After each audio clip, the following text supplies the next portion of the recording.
Let me go to Carol Roth. Carol Roth is just, I think Carol has just been a godsend. I have been looking for somebody that understands the economy broadly, understands the big business of Wall Street, but then focuses on the average person. And she has done that. She is a former investment banker turned to the light side, and she is the author of The War on Small Business. And we want to talk to her today about inflation, Congress and their insider trading, and what you should know about investing, how you can protect yourself for what is coming. Carol, welcome to the Glenn Beck program. How are you? Glenn, it's great to be back with you, and I have to congratulate you on the Great Reset book. Mine is on the way. I don't have it in my grubby little hands because they ran out of copies because it was so darn popular. So I am champing at the bit to get my hands on my copy.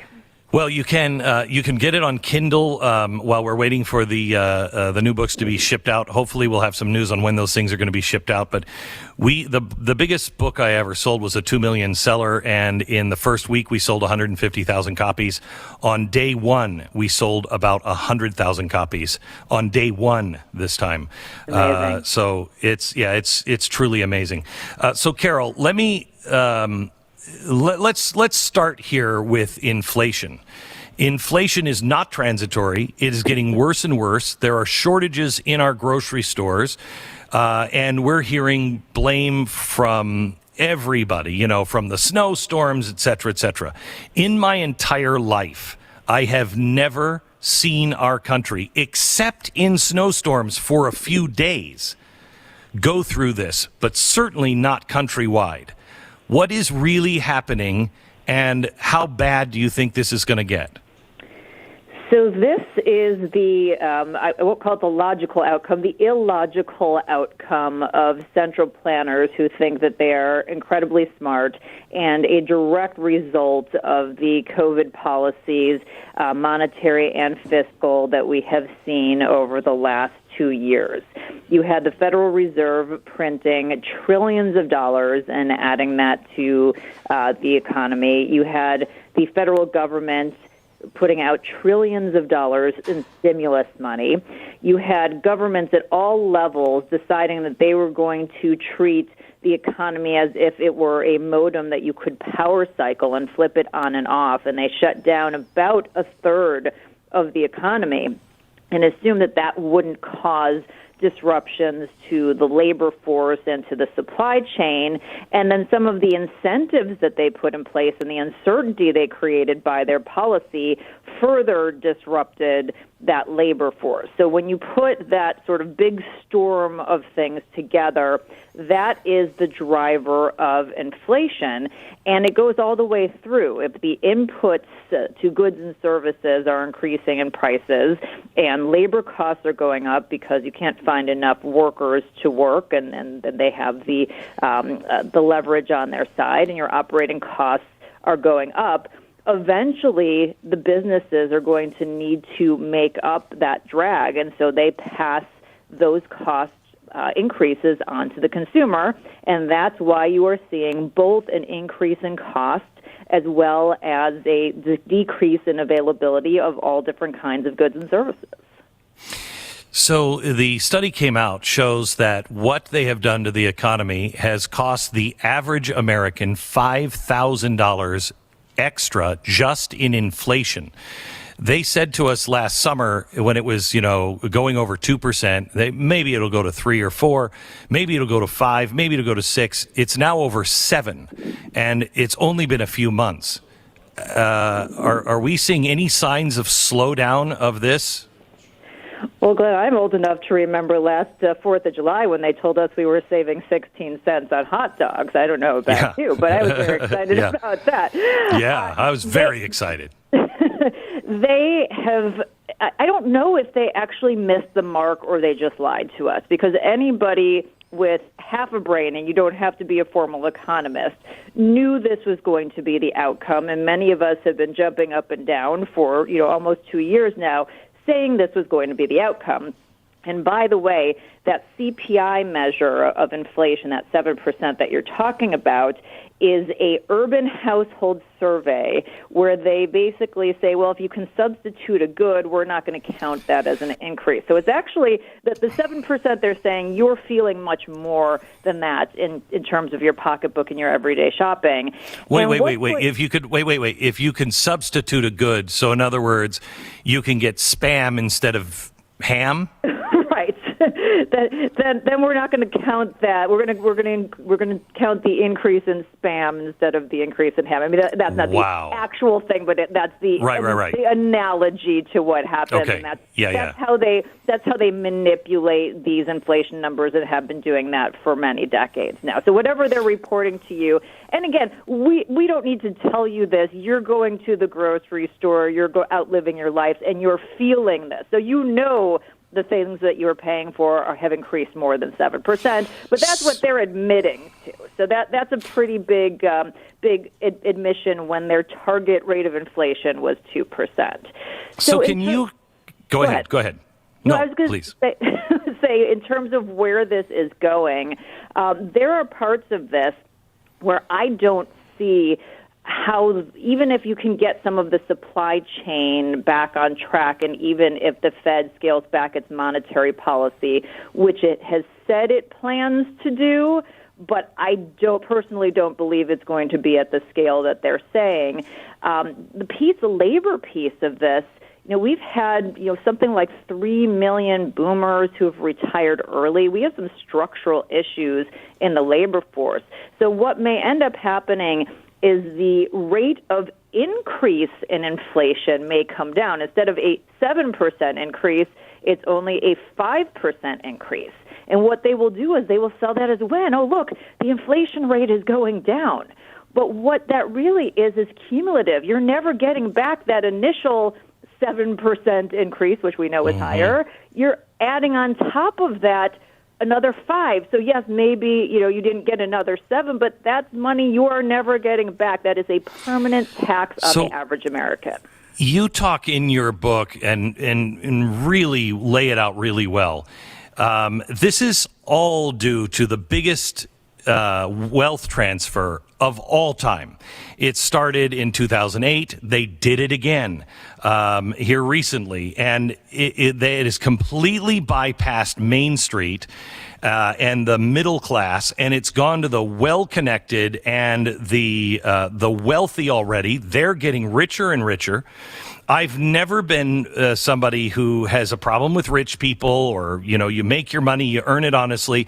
However, they're getting bailed out by people like me paying my taxes and others who are working hard every day, and we are losing in this deal. And the end game is you will own nothing and you'll be happy. Exactly. So this is the Great Reset playbook that you have written about, and I cannot wait to get into the details on that. But that is one of the tenets. And I have to say, I am not the most conspiratorial person. And when I first said, there's no way they said something like you will own nothing and you will be happy. And then sure enough, I went and I looked it up myself and I did the due diligence and went, oh boy, that's right there in plain English. Yeah, it's actually in their advertising campaign. It's great. With a video with a woman dumbly smiling, going, "Oh look, I own nothing," and I'm thrilled. And that is the issue here: is that they're creating these barriers to wealth creation and to ownership. And they've done it through monetary policy. They've done it through government rule, and it is the most historic transfer of wealth from Main Street to Wall Street. Because if you are a saver, or if you are a retiree, or you're an average American who's just trying to go and buy groceries, it's getting more expensive. You're not able to earn any sort of appropriate interest level on your savings to keep up with that pace of inflation.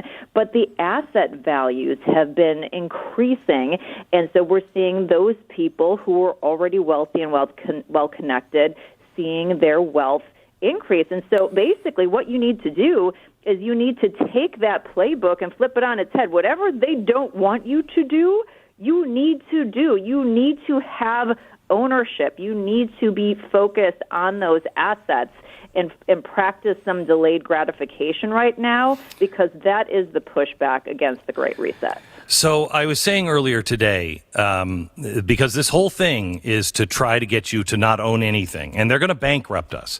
So you'll have to be very careful and really strategize, because you don't want to get into over your head debt. But owning property, owning your own house is so critical right now. And if it means you have to move away from where you really want to live, but you can find another place in a cheaper part of the country, that is a red state mentality, you should do it. Somebody called me today and said, would you consider condominiums real property? That's a tough one.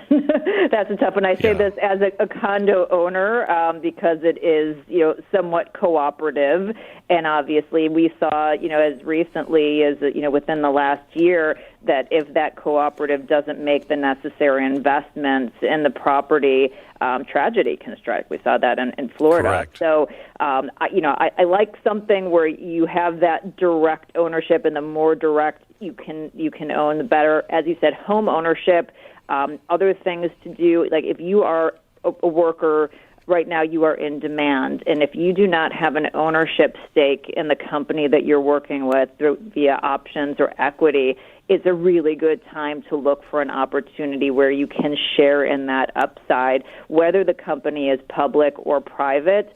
A lot of different businesses will offer you the opportunity to own a piece of the business over time.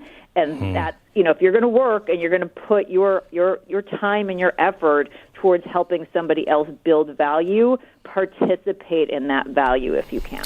Carol, there was a story that came out of the World Economic Forum in early December. They did another drill and brought everybody together from all of the treasuries and the central banks and the central planners and all of the government officials, and everybody was involved in this. It was supposed to happen in the UAE, but I think because of COVID, it moved to Israel. But what they were wargaming was the end of the financial system. And they premise that there are going to be people that are going to, through fake news and through hostage taking, like the oil company hostage, that they are going to collapse the system, and it will require a complete shutdown and restructuring, including of currency, in almost an immediate time period. That news should be everywhere, because that totally takes the United States out of the position of being the world economic leader. Doesn't it?